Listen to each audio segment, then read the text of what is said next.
بسم اللہ الرحمن الرحیم۔ السلام علیکم۔ اس ویڈیو میں ہم کتاب احیاء العلوم جلد نمبر 2 یعنی بک نمبر 2 کو آگے کنٹینیو کریں گے۔ اس سے پہلے اگر آپ نے سبسکرائب نہیں کیا تو سبسکرائب کر لیں اور بیل آئیکن پریس کر دیں۔ تو شروع کرتے ہیں۔ سیدنا سفیان ثوری رحمۃ اللہ علیہ کی ہارون رشید کو نصیحت۔ حضرت سیدنا ابو عمران جونی علیہ رحمہ فرماتے ہیں، جب ہارون رشید خلیفہ بنا تو علماء اس سے ملاقات کرنے اور مبارکباد دینے کے لیے آئے۔ اس نے مال کے دروازے ان پر کھول دیے اور انہیں گراں قدر انعامات سے نوازا۔ وہ خلیفہ بننے سے قبل علماء اور زاہدوں کی صحبت میں بیٹھا کرتا تھا اور بظاہر درویش اور زاہدانہ طریقے پر تھا، اور اس کا حضرت سیدنا سفیان ثوری علیہ رحمہ سے کافی پرانا بھائی چارہ تھا۔ تخت خلافت پر متمکن ہونے کے بعد حضرت سیدنا سفیان ثوری علیہ رحمہ نے اس سے ملاقات کی، نہ اسے مبارکباد دینے آئے۔ خلیفہ کا ان سے ملاقات کا شوق پیدا ہوا تاکہ ان کے ساتھ علیحدگی میں بیٹھ کر باتیں کر سکے، لیکن انہوں نے اس سے ملاقات نہ کی اور خلیفہ کے سابقہ اور موجودہ مقام و مرتبے کی کچھ پرواہ نہ کی۔ یہ بات ہارون رشید پر بہت گراں گزری تو اس نے حضرت سیدنا سفیان ثوری علیہ رحمہ کی طرف ایک خط لکھا جس کا مضمون کچھ یوں تھا: بسم اللہ الرحمن الرحیم، اللہ عز و جل کے بندے خلیفہ ہارون رشید کی طرف سے اس کے بھائی سفیان بن سعید کی طرف۔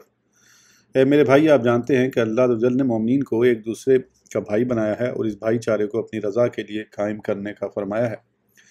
جان لو، میں نے آپ کے ساتھ جو بھائی چارے کا رشتہ قائم کیا ہے وہ میں نے قطع نہیں کیا اور نہ آپ سے دوستی توڑی ہے، اور بے شک میری پختہ محبت اور عقیدت آپ سے وابستہ ہے، اور اللہ عز و جل نے خلافت کا جو بوجھ مجھ پر ڈالا ہے، اگر یہ مجھ پر نہ ہوتا تو میں ضرور آپ کے پاس آتا، اگرچہ گھٹنوں کے بل چل کر، کیونکہ میں اپنے دل میں آپ کی محبت پاتا ہوں۔ اے ابو عبداللہ، جان لو، آپ کے اور میرے بھائیوں میں سے کوئی ایسا نہیں رہا جس نے مجھ سے ملاقات کر کے خلیفہ بننے پر مجھے مبارکباد نہ دی ہو، اور میں نے ان سب کے لیے مال کے دروازے کھول دیے اور انہیں بڑے بڑے تحائف پیش کیے، جس سے میرا دل خوش ہوا اور میری آنکھیں ٹھنڈی ہوئیں، جبکہ میں نے آپ کو اپنے پاس آنے میں دیر کرنے والا پایا ہے، اور آپ سے ملاقات کی شدید اشتیاق کی وجہ سے میں آپ کو خط لکھ رہا ہوں۔ اے ابو عبداللہ، آپ تو جانتے ہی ہیں کہ مومن بھائی سے ملاقات کرنے اور اس کے ساتھ تعلق قائم رکھنے کی کیا فضیلت ہے، لہذا جب آپ کے پاس میرا خط پہنچے تو آنے میں خوب جلدی کیجیے گا۔ جب ہارون رشید خط لکھ چکا تو وہ اپنے پاس موجود لوگوں کی طرف متوجہ ہوا۔ وہ سب حضرت سیدنا سفیان ثوری علیہ رحمہ اور ان کی گرم مزاجی کو جانتے تھے، لہذا ہارون رشید نے کہا، دربانوں میں سے کسی کو میرے پاس لاؤ۔ چنانچہ عباد تالکانی نامی شخص کو اس کے پاس لایا گیا۔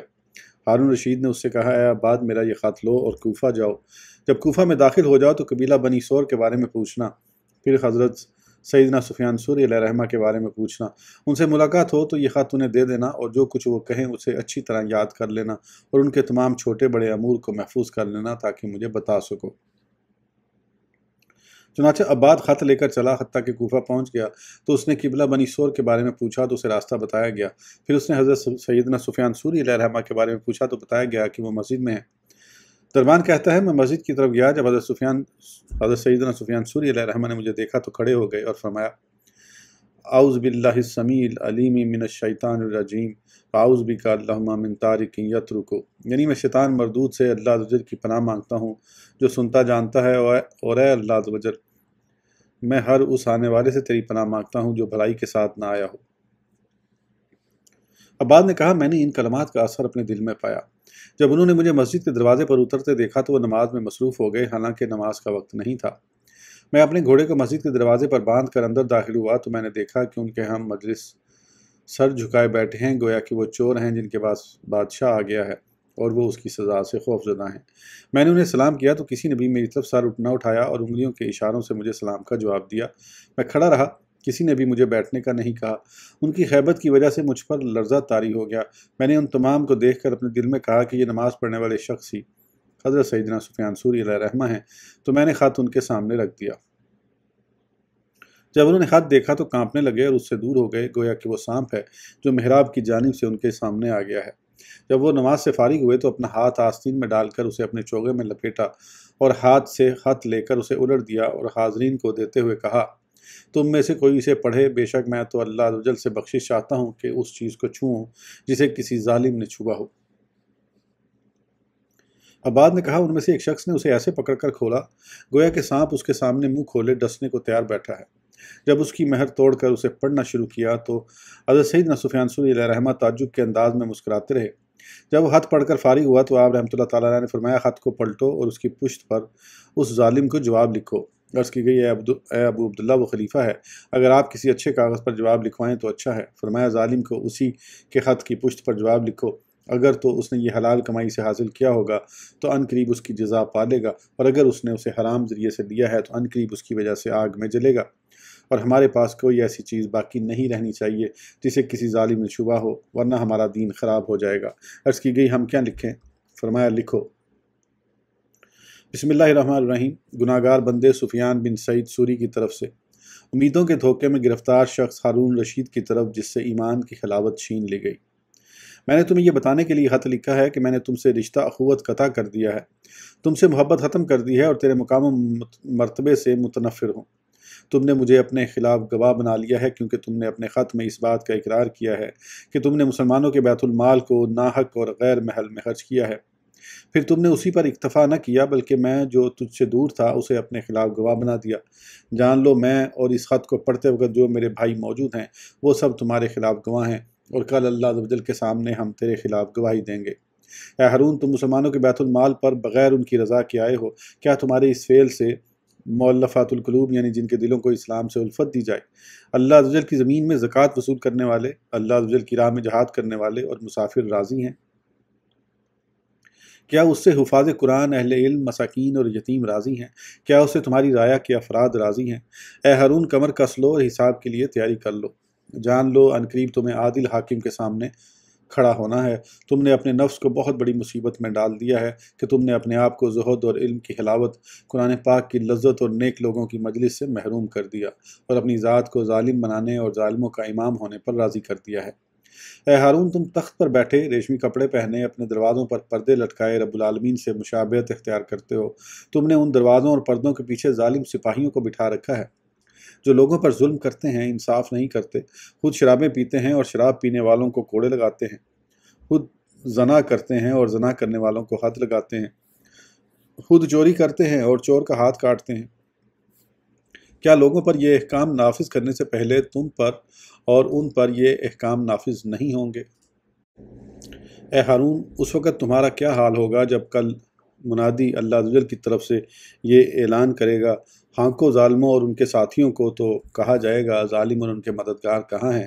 تو تم کو اللہ عز و جل کے سامنے پیش کیا جائے گا اور تمہارے دونوں ہاتھ تمہاری گردن سے بندھے ہوں گے جنہیں تمہارا عدل و انصاف ہی کھول سکے گا، اور تمہارے ارد گرد ظالم ہوں گے اور تم ان کے آگے آگے جہنم کی طرف ان کے قائد ہوگے۔ اے ہارون گویا میں دیکھ رہا ہوں کہ تم کو گردن سے پکڑ کر اللہ عز و جل کے سامنے پیش کیا گیا ہے، اور تم اپنی نیکیاں دوسرے کے میزان میں اور دوسرے کی برائیاں اپنے میزان میں دیکھ رہے ہو جو تمہاری اپنی برائیوں سے زیادہ ہیں، اور یہ تم پر مصیبت پر مصیبت اور تاریکی پر تاریکی ہے۔ تم میری وصیت کو یاد رکھو اور جو نصیحت میں نے تمہیں کی ہے اس پر عمل کرو۔ جان لو میں نے تمہیں نصیحت کر دی اور نصیحت کرنے میں کوئی کسر نہیں چھوڑی۔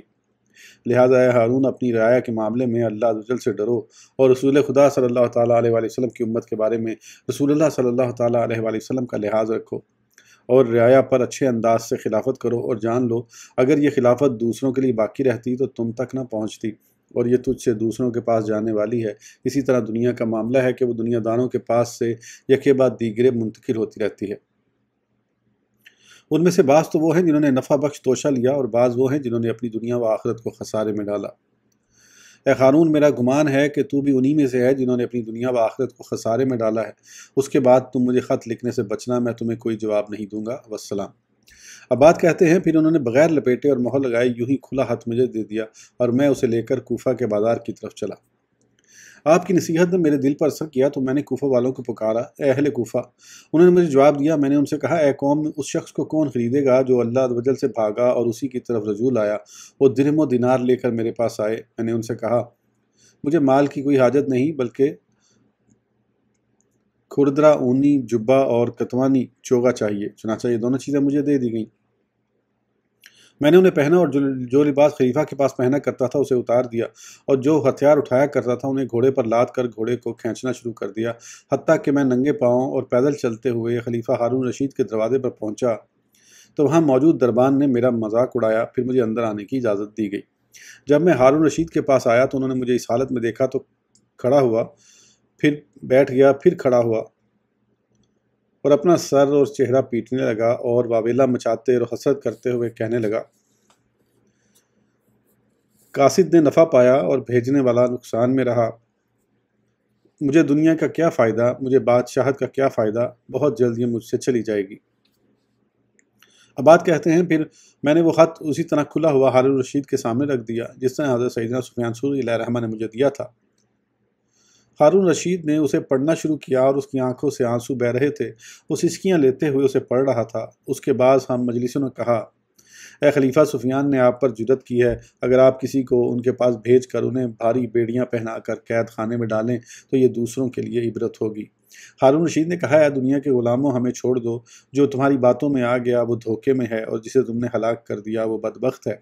وہ تو اپنی ذات میں انجمن ہے، تم لوگ انہیں ان کے حال پر چھوڑ دو۔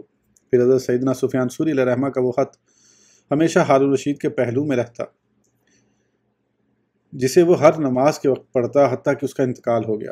اللہ عز و جل اس پر رحم فرمائے، اور اللہ عز و جل اس بندے پر بھی رحم فرمائے جو اپنے نفس کے بارے میں غور و فکر کرے اور اس بات سے ڈرے کہ کل بروز قیامت کن اعمال کے ساتھ وہ بارگاہ الہی میں پیش ہوگا، اور اللہ عز و جل ہی توفیق عطا فرمانے والا ہے۔ سیدنا بہلول رحمۃ اللہ علیہ کی ہارون رشید کو نصیحت۔ حضرت سیدنا عبداللہ بن مہران علیہ الرحمہ فرماتے ہیں، ہارون رشید جب حج کر کے واپس لوٹا تو اس نے چند دن کوفہ میں قیام کیا، پھر اس نے کوچ کرنے کا نکارہ بجانے کو کہا تو لوگ باہر نکلے، اور ان باہر نکلنے والوں میں حضرت سیدنا بہلول دانا رحمۃ اللہ علیہ بھی تھے۔ آپ ایک کچرے کے ڈھیر پر بیٹھ گئے، بچے انہیں اذیت دینے اور چھیڑنے لگے، اتنے میں ہارون رشید کی سواری آ گئی، بچوں نے انہیں تنگ کرنا چھوڑ دیا۔ جب ہارون رشید حضرت سیدنا بہلول دانا رحمۃ اللہ علیہ کے قریب سے گزرنے لگا تو آپ نے بلند آواز سے کہا، اے خلیفہ کہہ کر پکارا۔ ہارون رشید نے کجاوے کے کپڑے کو اپنے چہرے سے ہٹا کر لبیک اے بہلول کہا تو آپ رحمۃ اللہ علیہ نے فرمایا، اے خلیفہ مروی ہے کہ حضرت سیدنا قدامہ بن عبداللہ عامری رضی اللہ عنہ بیان کرتے ہیں، میں نے رسول اکرم صلی اللہ تعالیٰ علیہ وآلہ وسلم کو میدان عرفات سے پلٹتے ہوئے دیکھا۔ آپ اپنی اونٹنی صحبہ پر سوار تھے، اور اس وقت آپ صلی اللہ تعالیٰ علیہ وآلہ وسلم کے کوچ کی وجہ سے نہ کسی کو مارا جا رہا تھا، نہ دور کیا جا رہا تھا، اور نہ ہی ہٹو ہٹو کی صدائیں آ رہی تھیں۔ اے خلیفہ اگر تم سفر میں تکبر کی بجائے عاجزی اختیار کرو تو یہ تمہارے لیے بہتر ہے۔ یہ سن کر ہارون رشید اتنا رویا کہ اس کے آنسو زمین پر گرنے لگے۔ پھر اس نے کہا، اے بہلول ہمیں مزید نصیحت فرمائیے، اللہ عز و جل آپ پر رحم فرمائے۔ حضرت سیدنا بہلول دانا رحمہ اللہ نے فرمایا، اے خلیفہ جی ہاں، وہ شخص جسے اللہ عز و جل نے مال اور حسن و جمال عطا فرمایا، پھر اس نے اس مال میں سے خرچ کیا اور حسن و جمال کے سلسلے میں پاک دامن رہا، تو اللہ عز و جل کے خاص دفتر یعنی رجسٹر میں وہ نیک لوگوں کی فہرست میں لکھا جائے گا۔ ہارون رشید نے کہا، اے بہلول آپ نے بہت اچھی نصیحت کی۔ پھر ہارون رشید نے حضرت سیدنا بہلول دانا رحمہ اللہ کو کچھ عطیہ پیش کیا تو آپ نے فرمایا، یہ عطیہ اسے ہی واپس لوٹا دو جس سے لیا ہے، مجھے اس کی کوئی حاجت نہیں۔ ہارون رشید نے کہا، اے بہلول اگر آپ پر کوئی قرضہ ہو تو ہم اسے ادا کر دیں۔ آپ نے فرمایا، خلیفہ کوفہ کے تمام علماء کی متفق رائے ہے کہ قرض کی ادائیگی کے لیے قرض لینا جائز نہیں۔ ہارون رشید نے کہا، اے بہلول ہم آپ کے لیے کچھ وظیفہ مقرر کر دیتے ہیں جو آپ کے کھانے وغیرہ کے لیے کافی ہو۔